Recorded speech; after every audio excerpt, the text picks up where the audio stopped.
Good evening. Welcome to the Wednesday, November 9th meeting of the school committee. At this time, we'd ask that you stand for the Pledge of Allegiance. I pledge allegiance to the flag of the United States of America and to the republic for which it stands, one nation, under God, indivisible, with liberty and justice for all. Thank you. Please have a seat. This time, I'd ask that we observe a moment of silence for our troops serving overseas.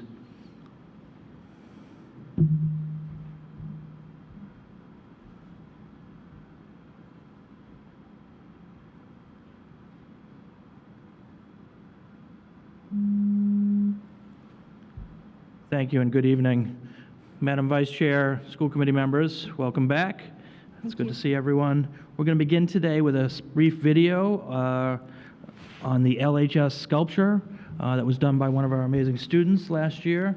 Dale Rogers, who's a well-known professional artist, came and worked with the high school students on multiple occasions to introduce and facilitate a sculpture project. Students were challenged to create a sculpture using the theme, "What Lawrence Means to Me." Guided by Dale's techniques, students discussed ideas and created prototypes. Students and staff voted on the strongest piece to be transformed into the final large-scaled sculpture. 16 advanced art students visited Dale's studio to experience welding firsthand. The final sculpture represents Lawrence working together, rising up, and becoming a better community. Ms. Langlois received 2 grants for this project from the Mass Cultural Council and the Lawrence Cultural Council. We want to thank both of those organizations. And here's a small video about that. My name's Dale Rogers. I'm a metal sculptor from Haverhill, Mass. I'd like to share a project with you that I worked on with Lawrence High School. This project took place over about an 8 or 9 month period, and it was a concept to build a custom sculpture for the high school. The project went from a design phase where we allowed the students to pick out and create a concept that they thought would fit the campus and be appropriate, to a build stage where the kids came in and saw a 3-dimensional design. And then we also moved right forward into a welding phase where the kids actually came in and got some hands-on experience welding. And it was an incredible project. The outcome came out phenomenal, and I think everyone was really happy with the project overall. I typically move from a sketch or a concept design into a 3-dimensional drawing. That 3-dimensional file is then broken out into a flat pattern.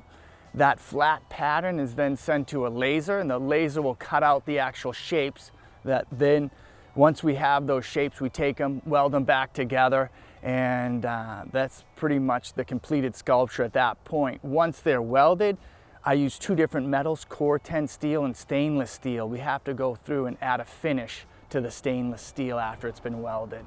Core 10 steel is a weathering steel, and it's designed to oxidize or rust for about a year. And that's the finish you get right here. This has been weathered, it's oxidized, but unlike a mild steel, Core 10 will create a natural patina and will somewhat seal itself. Stainless steel is what they make kitchen sinks out of, pool fixtures, boat fixtures, anything that they want to stay silver and shiny outdoors in the elements. Both were incorporated in this piece.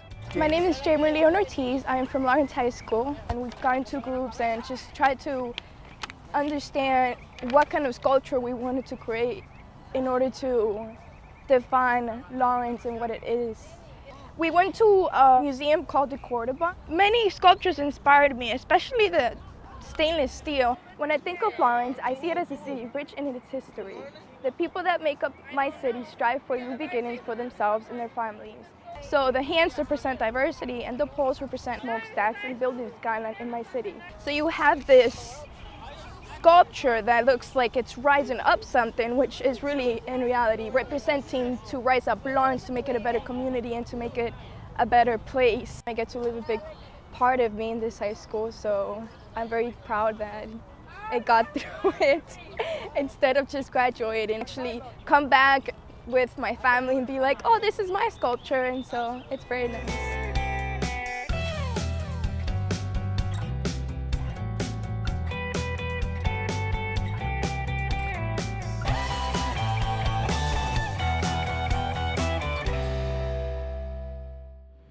So just an amazing artistic presentation from start to finish. Many of you know Dale Rogers from his dog that sits outside of 495. You may have driven past it. And he is a pretty famous artist, and he did great work with our kids, so we just want to thank him and recognize him. Yes, Ms. Vice Chair. Mr. Mayor. Mrs. Mariano? I'm switching hats right now. I'm speaking on behalf of the Lawrence Cultural Council. And just to let you know, Superintendent, we were very impressed with that proposal that came into us. And I'm very, very excited that we were able to fund part of that project.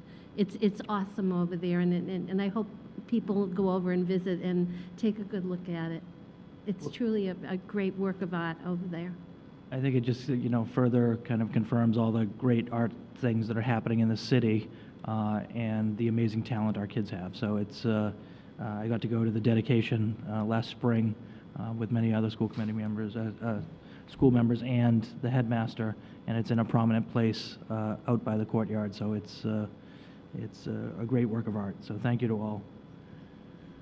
The next thing we have for you tonight is an update. Our intramurals fall season is concluded. As you may remember, Play Ball has been helping to sponsor some of our intramural programming to make sure that our middle school kids and now even some of our elementary school kids are getting extra intramural enrichment and sports. And we just had the finals that took place amongst the schools in various sports. So there's a short video to show you on that now.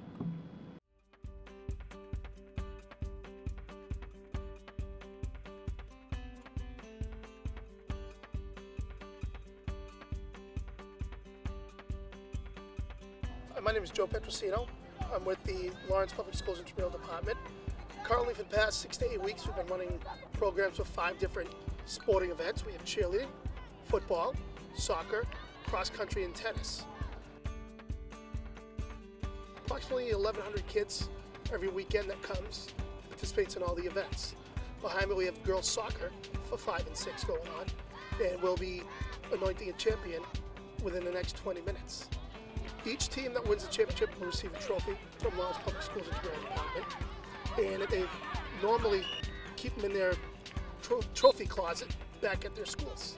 Starting in the winter, we're going to be providing sports for basketball and cheerleading, grades 5 through 8.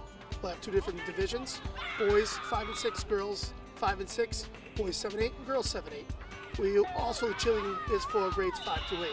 That will approximately take place around December into February or March.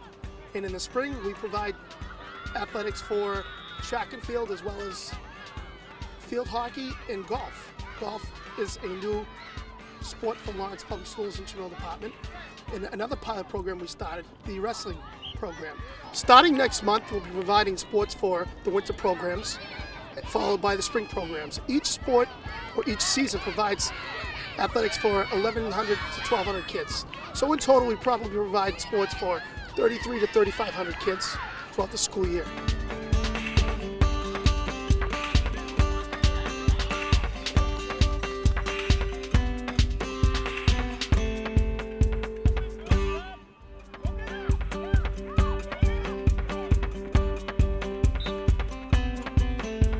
Here's 2016 fall 5 and 6 girls soccer champions go to the team from the Gilmet and the Arlington.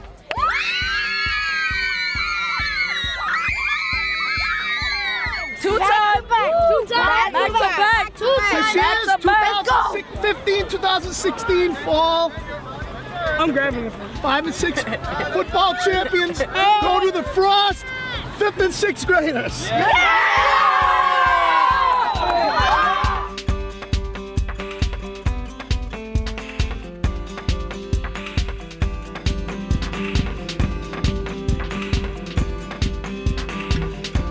Just a special thank you to all the coaches who participate in that and really have this amazing programming for our children on the weekends. We did get rained out a few times, and they managed to squeeze things in and do workarounds. So just a great effort by all involved, and the kids had an amazing time. So I don't know if there's any questions about that, but that's something we wanted to share with you guys.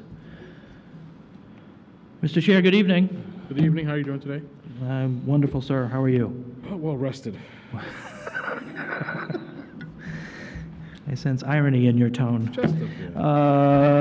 Okay, so folks had asked about student assessments, and we were able to provide you some more information around student assessments, but not as much as we usually do because the state has been lagging in putting out the new results. Part of that is because it's a new test and it's only recently gone live, so we're going to have to get you like more information at the next meeting. With that said, I did want to share this sheet with you here, which should be in your packet, which kind of gives you the accountability levels that are coming out, as well as the proficiency rates and the conversions. While it's hard to kind of compare year to year from one year to the next from any individual school, I think from a district-wide perspective, it's easier to do. And what you see here, if you look closely, is the proficiency rate on the English language arts went up 6 points, which I think is our highest jump ever in the history since we started, to 51, and our math rate went up 5 more points to 49. And as some of you were here 5 years ago, we started in math at 28% proficient. So the numbers are trending up. Some folks had questioned whether or not the receivership is running out of steam. It's very apparent by the test scores, at least as one measure, that the schools had an amazing year this year. So just bravo to them. Several more schools were labeled as level 1. We've gone from 1 level 1 school to 10 now.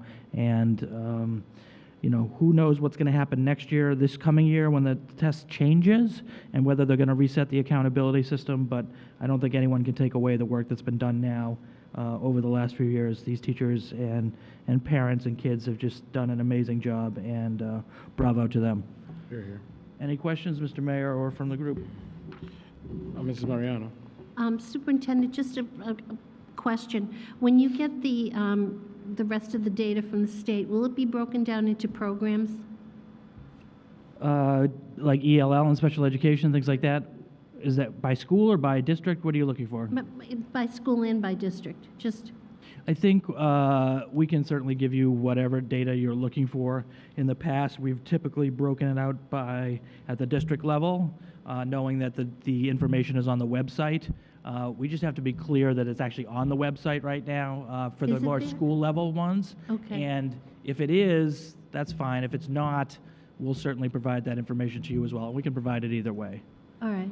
And if we could, Superintendent, I know, if we could get it like Ahead of time. ahead of time so we Yes. can look at it prior to the meeting. Our plan was to hope to get you something ahead of time tonight, but as I said, the state was late in That's fine. getting it out. As you know, sometimes that happens.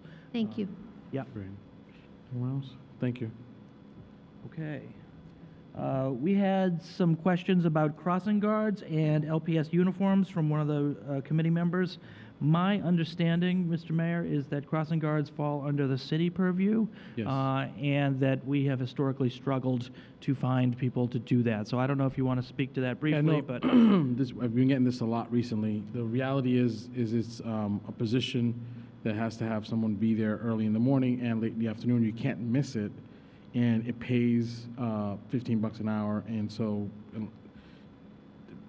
people are usually looking for a little bit more for work than that. So we have very small pockets of people who can do the work and stay on. There's a lot of turnover. yeah. There used to not be any turnover when we used to give people health insurance. So you can get health insurance, and then you have to be there those 2 hours. And stay-at-home parents would love that because you get the health insurance. Right. Like good things sometimes happens, there was some graft and corruption on that, and so people are anti-giving that specific position health insurance. But I'm inclined to bring that back up with the city council next year in the next year's budget, because if you want somebody to be there in the morning, an adult that's responsible and going to stay the whole year through, you do have to pay them, and you have to give them some you have to give them some compensation. If it means that much to us, it is something that to put a security officer on and to put or a police officer on, it just costs too much. It probably costs less to give them the health insurance than to put the hours on for a sworn officer or a safety officer. So we're going to try to figure out that in the next budget. Well, we appreciate that, knowing the history and that we have not had adequate crossing guards for years now. We appreciate, Mayor, you jumping in and providing consideration for this proposal, recognizing that we are living in difficult financial times. So we appreciate the consideration, and we will let people know in the future where that stands. LPS uniforms is actually, that falls under my purview, and while we have a mandatory uniform policy at the district level, and that will continue, we do give, based on our model, flexibility to the schools to decide what the uniforms look like. So, for instance, there was a school that approached me about the white shirts, and they did not want to have the white shirts because they get dirty easily. As a parent in a different district that also has a white shirt policy, I concur that sometimes those shirts get dirty incredibly easy, and so it's a hard thing. And so this school, I believe, is working with the school side council and the principal to try to change the color of the uniforms, which they can do at the school level. Our only mandate is that they have a uniform which is consistent. The choice of color for the shirt, while there are a few things we should consider, is really a local control issue and should be taken up at each individual school. So I think in the past, white was the color for almost all elementary schools, but we know, for instance, the Oliver Partnership has a red shirt, and we know somebody else now is looking to do a blue shirt. So there is some flexibility there, and we encourage parents to work with the school side council and the principal to see what, if anything, can be done based on what the community wants to do at their particular school. I don't know if there's any questions about that, but I just... Okay, thank you. Pretty straightforward. Thank you. You're good. Water testing. As you know, we were one of the first in the state to get out in front of this, and we were able to get on the grant, as have many districts now, to get our water tested. Out of an abundance of caution, we made the decision as a district to go to bottled water at these schools until the testing could be complete. We are pleased to say that it looks like over 92% of the water sources that were tested had no issues. A smaller percentage, a little bit less than 8%, had action levels that exceeded the recommended dosage, although there is no standard. But none of those were in use as drinking sources. And so I'm going to have my people come up and explain to you in a little more detail what that means. But essentially, it sounds as if we are going to be able to get off of bottled water at the majority of our schools, with a few exceptions. A few schools that are so old they don't have bubblers in the hallway, we may keep them. But overall, the news is positive, and there are a few things that we have to tweak. So my sense is, just talking to other superintendents, that we're in better shape than other people. But this is kind of an ongoing problem, and I think testing is going to have to be done more regularly throughout the year. So with that said, I'm going to ask Mr. Molino and Ms. Stronach to come up and review kind of the process and take any questions from you guys. Hi. Hi, thank you. Good evening. Good evening. Good evening, thank you Good for evening. having us again. Good to see you. So I am here to answer any of your questions. As the superintendent said, we had 1,038 water tests done on the district. I would like to say that we are working with the DEP and the city's water department. We actually have a meeting tomorrow to talk about next steps for upcoming years, so that we have a protocol that's in place so that we can ensure all of our drinking water is acceptable. Happy Yeah. to answer any questions. Do you want to just, I know the superintendent gave a high level, can you talk a little bit about maybe some things they found or they didn't find?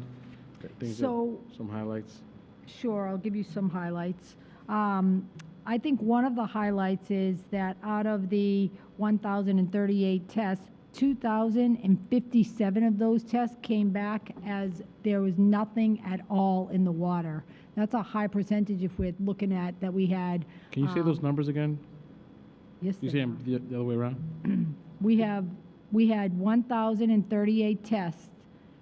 257 showed absolutely pure water, absolutely zero for copper and zero for lead. Mhm. If we look at the tests that came back that had what they call an action level, Again, the superintendent said that there's no standard. What they call as an action level is something needs to be done to those. There were 84 tests that came back that had an action level where we took action on that water source in the schools. And we tested a total of 18 schools. And that action level is, were those 80 tests that had action levels, not all of them were drinking fountains, right? That's correct. Some of them were cooking spouts and stuff like Yep, that. some of them were cooking spouts. Some of them are, the two schools were, yep, some of them are sinks. Some of them are bubblers that are in classrooms that aren't used. So that's, you know, part of the issue too. When you have a sink that's not used, that also Standing water. is an indicator. The two schools that we're going to continue drinking water in are at the Breen School and the Hennessy School, thank you. And the reason we're doing that is because we don't want any confusion with those younger students to say what's a drinking water and what is a hand washing. So again, that is out of an abundance of caution. The reason we are not doing the other early childhood centers is because their water sources were not affected in a way that their drinking water could be confused. Anybody else? Thank you so much. Can I just say one other highlight? You can say it how you like. Just because I just looked over at Pat Mariano, the Leahy School had 0 issues in that building. There you Yes, all right. And the Lala. Thank you.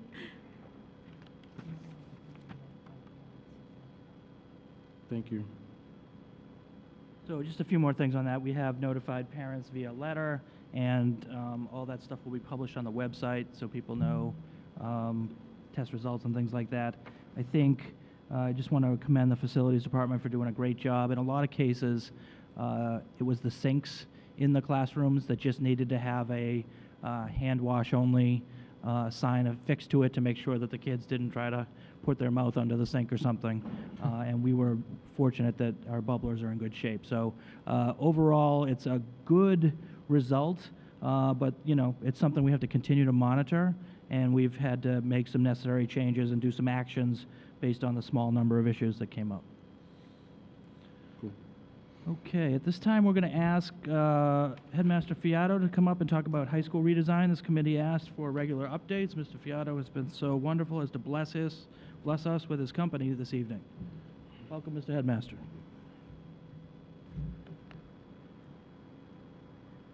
Good evening, Mr. Fiato. Hi, everyone. Good you doing? evening. Thank you for having me. What I'd like to do today is provide, and I left a copy in front of you regarding the high school redesign process. I want to make it very clear that the superintendent and I and my team are very interested in making sure that we solicit the input of all of the stakeholders that are affected by any type of changes that take place at the high school. As you know, over the past 2 years, we've had some changes at the high school with the implementation of a 9th grade academy. Last year, with the Abbott Lawrence Academy, and also with the Enlace Newcomers Program. And this year, the expansion of the Abbott Lawrence Academy, the expansion of the Enlace Program, and the implementation of a 10th grade academy during this school year. With in the 11th and 12th grade, we've had some merges with some of our upper schools, went from 6 upper schools to 3 upper schools, but still preserved the themes of the upper schools. As we move into the final phase of the redesign, we want to be very thoughtful about how we engage the stakeholders to ensure that the upper school experience is something that is very well thought out and well planned and involves the input from students, faculty, community members, and others who would like to be involved with the process. So we've put together a variety of focus groups that are open to the stakeholders that are involved, and we want to make sure that we also solicit your input and your expertise and support to get this out into the community. We're working very closely with our teachers during the school day, something that we were not able to do as much in the past. A lot of teachers sometimes can't make meetings after school, so we want to make sure we utilize professional development or planning times so that we can engage faculty. And yesterday we had a very successful PD session with our teachers to get their input on the redesign work and how we can ensure that their voices are heard and that their expertise is solicited. We have a series of faculty focus groups planned for November and December, and also some drop-in sessions for teachers who can't make it during the school day to solicit their feedback. And I also plan on meeting with the teacher leadership teams and using faculty meeting time and PD time to continue to work with teachers to engage them in the process. We have a series of parent community focus groups. We feel that by meeting with parents and guardians within their grade levels provides them an opportunity to really understand the process through the lens of their child. So we're having a series of 3 focus groups during the months of November and December. School committee and other community members are also invited, so this is not simply just for parents, it's also for community members. And I'll provide some overviews, but we're going to be soliciting feedback from those parents. This is also an opportunity to help bridge some of the transitions that take place between grades 9 and 10. So administrators from the 10th grade, for example, will be at the grade 9 focus group, and administrators from the upper school will be at the grade 10 to ensure that parents get a chance to start thinking about and meeting the administrators from each of the schools and the counselors from each of the schools.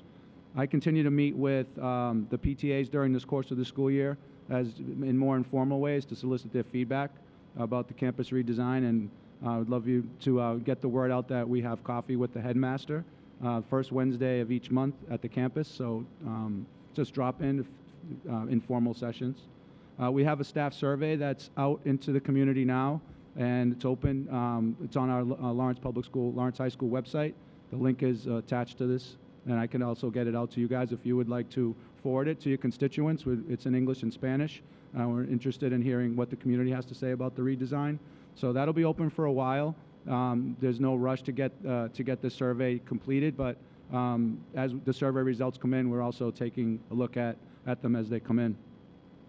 Our students it's very important that we have student input, so we have a variety of ways that we're soliciting the input from students. So there's a series of focus groups planned throughout the next 2 months. We're also looking at ways that we can connect with students via the student council and our student government. So I meet with the president's councils on a monthly basis. I task the student council presidents to go out back into the school community to bring their input by talking to their peers, and then I can provide them with information about updates and redesign work so that they can have up-to-date real information to ensure that we have consistent communication throughout the process.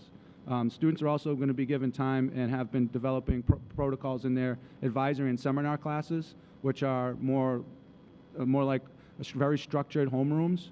And those are opportunities for students to provide input into the design process, and also just in general campus life to be able to provide feedback on the way that the schools run. So it's not simply all redesign work, it's opportunities to talk about the here and now and also what's going to happen in next year and the years to come.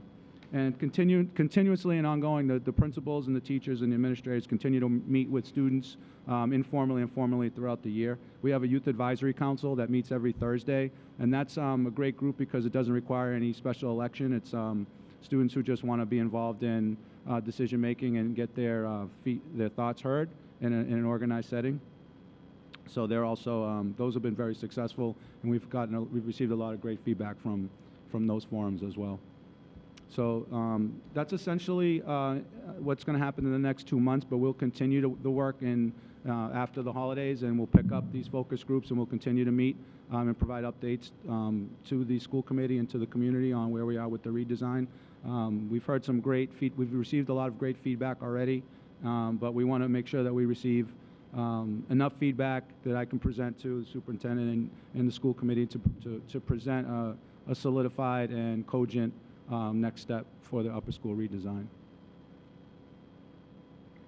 So I'd just say I'm relying on the headmaster's done a great job of setting up all these meetings with various stakeholders to come up with a plan for what the experience will be for juniors and seniors, and we're excited particularly about the amount of student input that the headmaster has got to get the kids to come to the meetings. We've been trying to let the kids know, but also the community at large. Decisions are made when you show up. And so the fact that kids are coming to the meetings is a great step.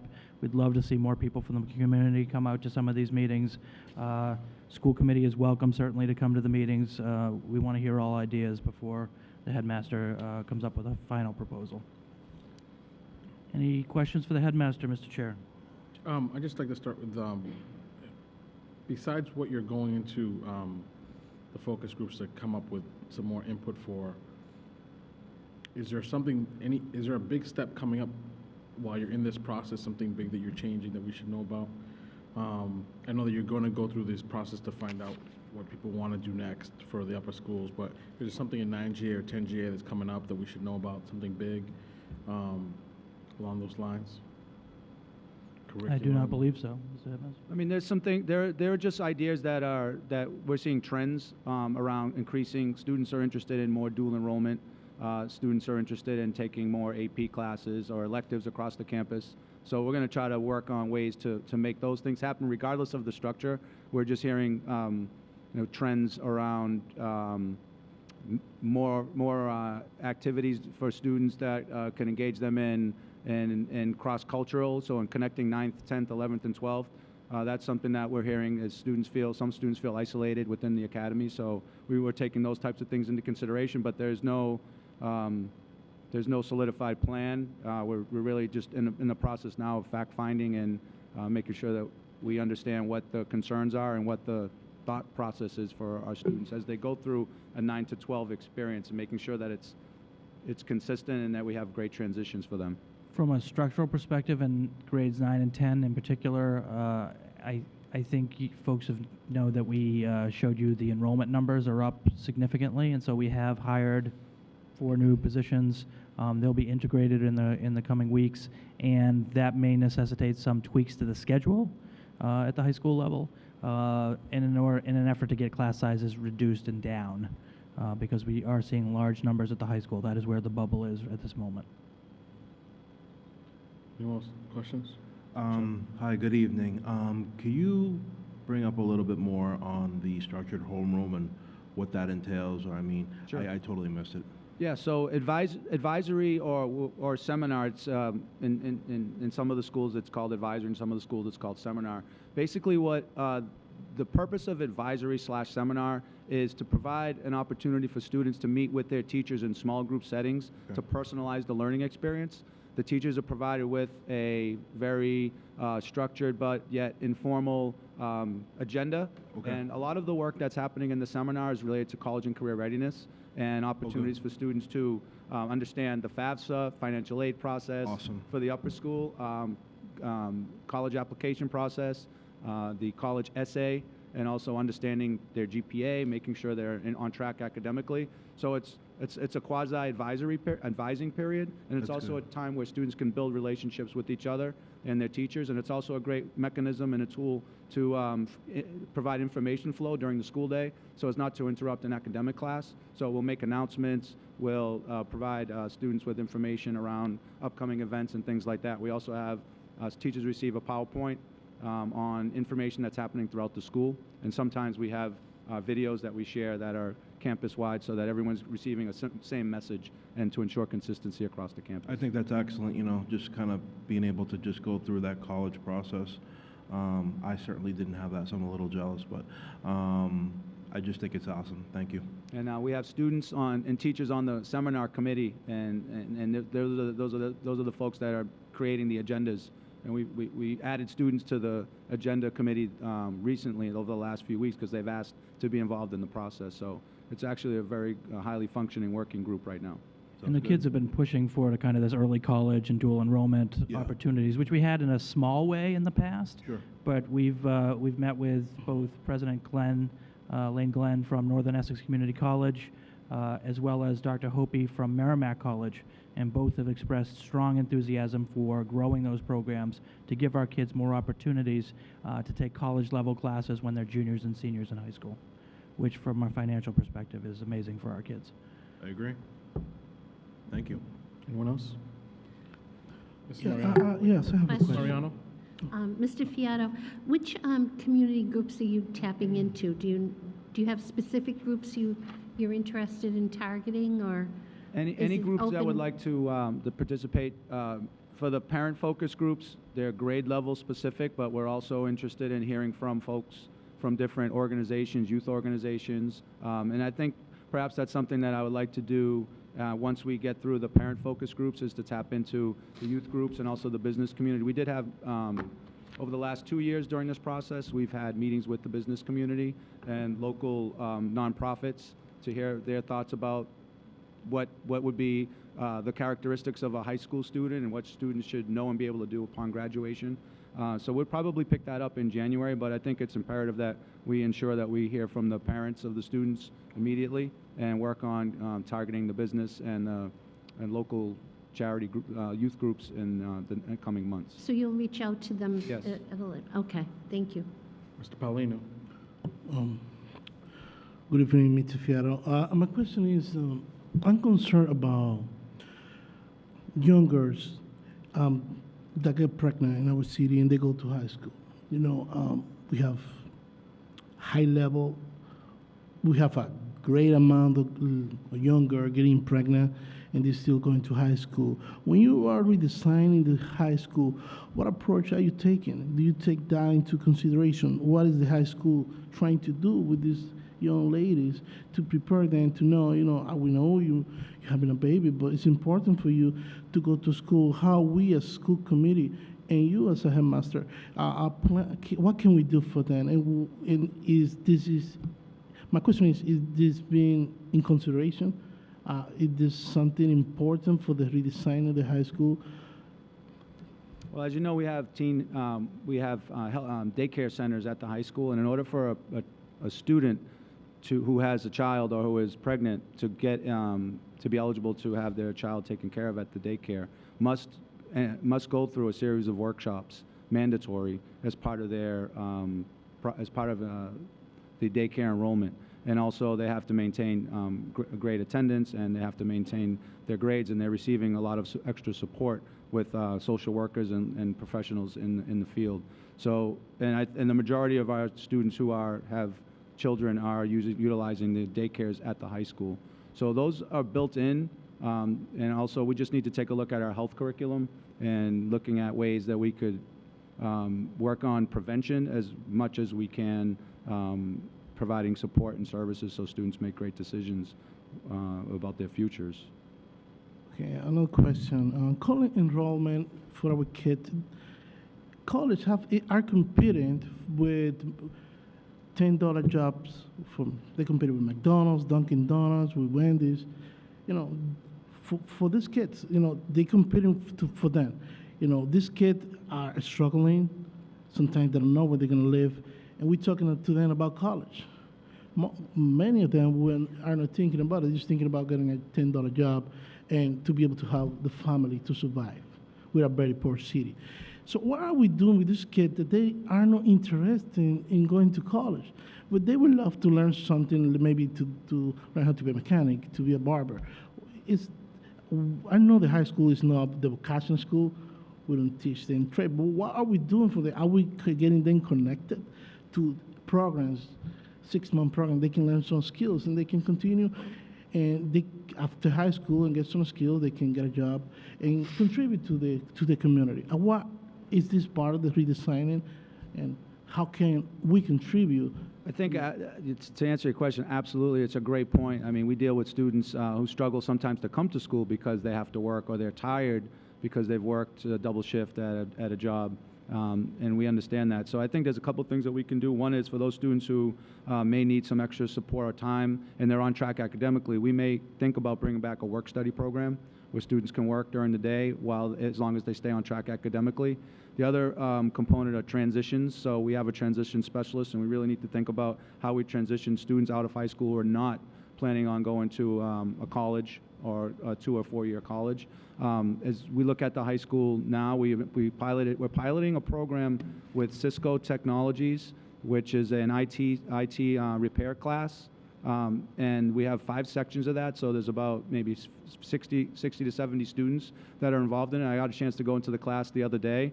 the level of engagement in that class was through the roof. The students were breaking, have the computers apart, and they're rebuilding the computers. And if they pass the test at the end, they get immediate IT credentials to be able to work right out of high school. And so those are the types of things that we're piloting now to be able to see how we can scale them for the future, so that students have real-world, authentic opportunities while they're in high school that either can transition them into a degree, certificate program, or even through Northern Essex that have certificate programs that may not require a four-year degree, but can land them into a skilled profession that doesn't require 4 years of attaining a bachelor's degree. So those are very important considerations that you bring up, because not all students are ready for the college experience. So we want to be able to provide them with opportunities such as the IT course, and really making sure that we make good connections in the classroom for students so that they understand what other opportunities are out there outside of post-secondary education. So I think we have a path. We've forged a pathway in that area, and we're looking at Cisco and other pilots to be able to expand so that those students are targeted early and provided with those opportunities throughout their experience at the high school. And your point is well taken. We're hearing from kids that they want to see work study, they want to see internships, they want to have the ability to get whether it's a Cisco certificate or an EMT certificate, that if they can get these kind of pre and vocational school skills while they're in high school, they can go right into the workforce. And so I think hopefully through the planning process, you're going to see more and more of that at the upper grades for the high school kids.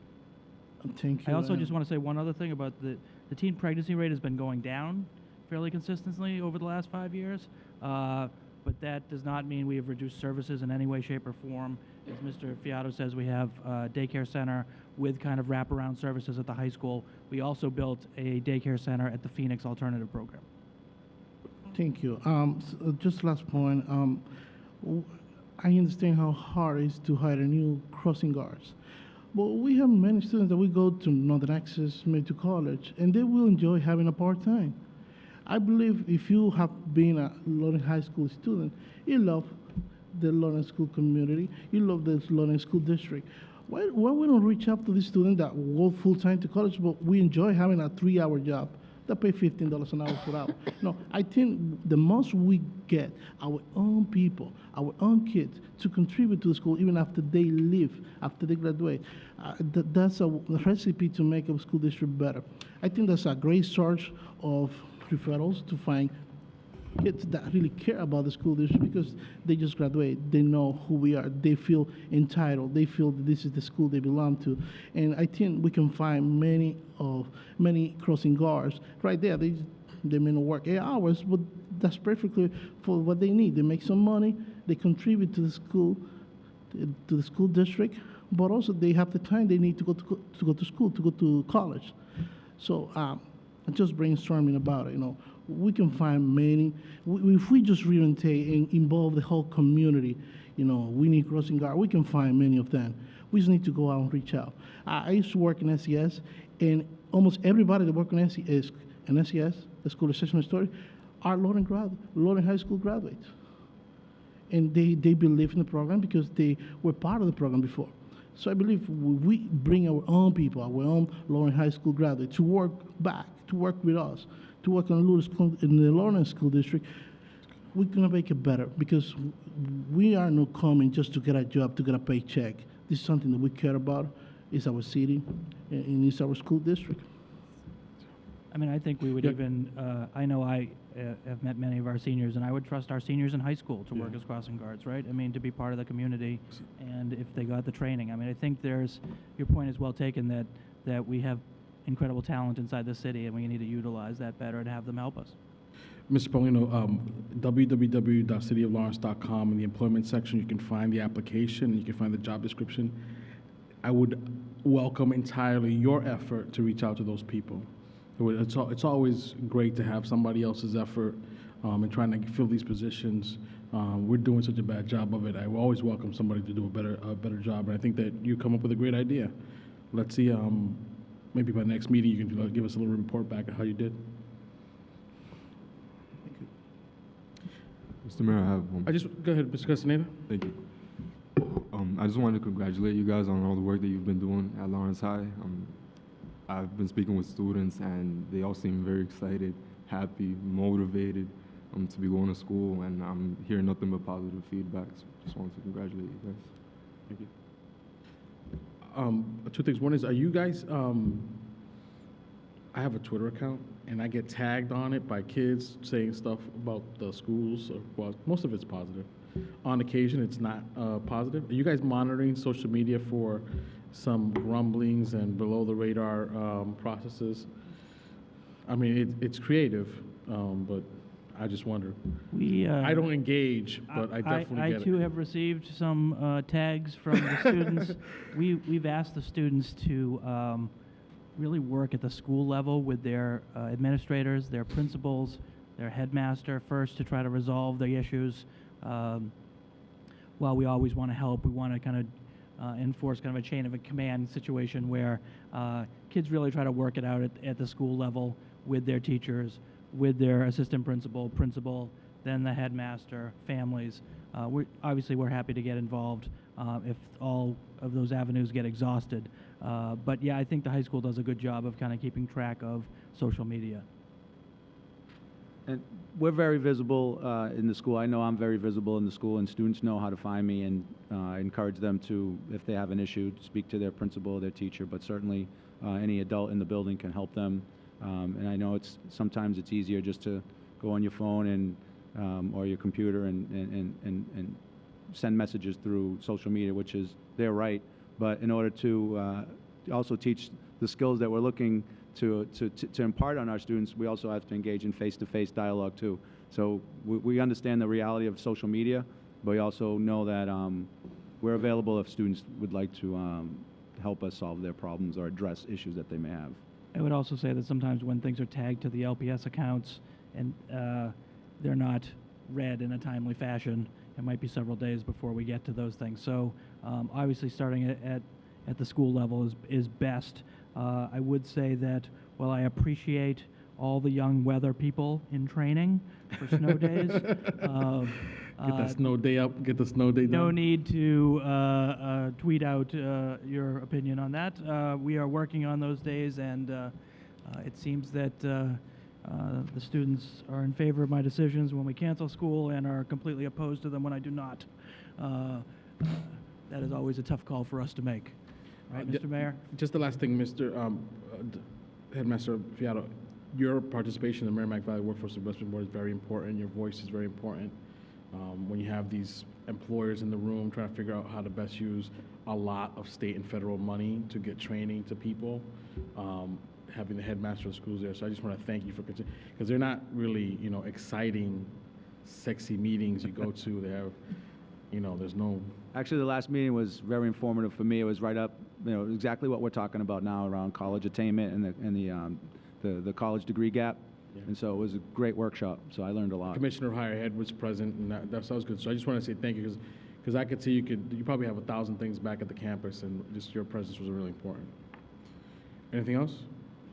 Thank you, Mr. Fiato. Oh, for Mr. Fiato? Yeah, thank you. Oh, okay. Thank you, Mr. Headmaster. Just a gentle reminder that we do have school committee training, which looks to be next Tuesday. Is that the 15th? Here at the library at 6 o'clock. I believe folks on the committee agreed to that. I have been out of that, so is that correct, Mr. Chairman, Mr. Mayor? Yes, sir. Okay. Any final questions from the group before we move to public participation? I have a question. Mrs. Mariano. Superintendent, what's the status of the building on Essex Street, the old school department building? My understanding is that repairs are being made and that the school department will be moving back in sometime either in the spring or over the summer. I don't, Mr. Mayor, do you have any updates on that? That's perfect. Well, you could also tell them that, or I could tell them, the roof is fixed. They're in the middle of doing the HVAC. The elevators are fixed. I think that's the big ones. And we're getting ready. We got a new tenant that's going to be on the other side of where the school department was. It's going to be the Workforce Investment Board and the Career Center. It'll be side by side. We think there's a lot of synergies there, but for all intents and purposes, things are moving as best they can for projects of this size. Thank you. Okay. Mr. moving- Paulino. Superintendent, I have a question, because you mentioned snow days when we cancel school days.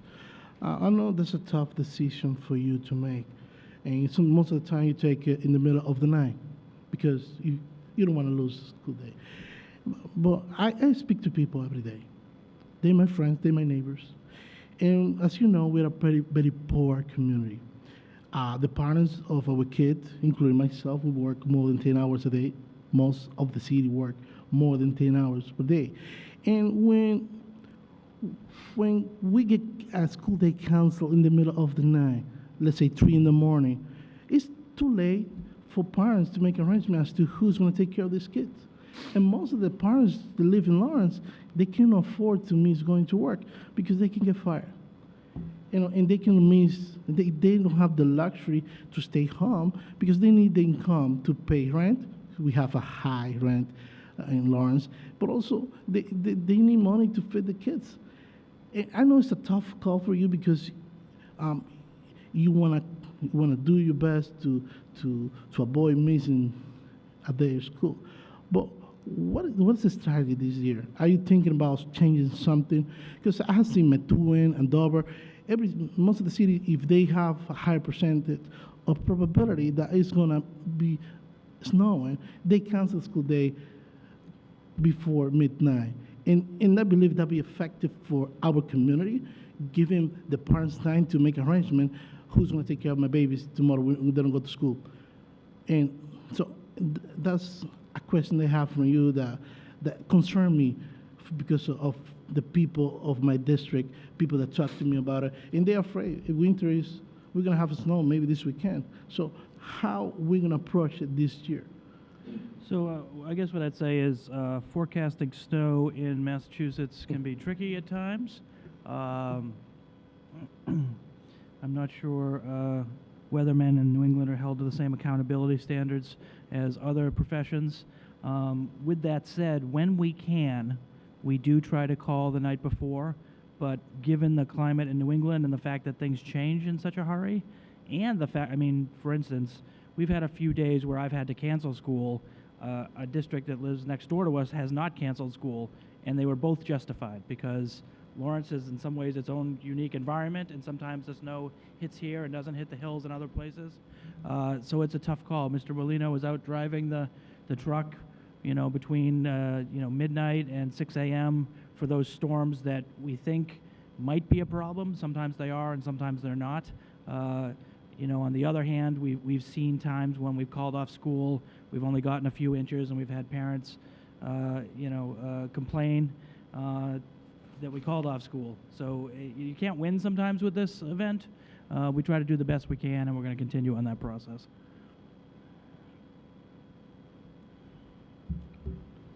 Anything else? Thank you, Mr. Superintendent. Okay, we have no folks for public participation tonight, so I would ask Mr. Mayor if you'd close us out. Entertain a motion to adjourn. So moved. Is there a second? I second. All those in favor? Aye. Aye. The ayes have it. Thank you. Thank you.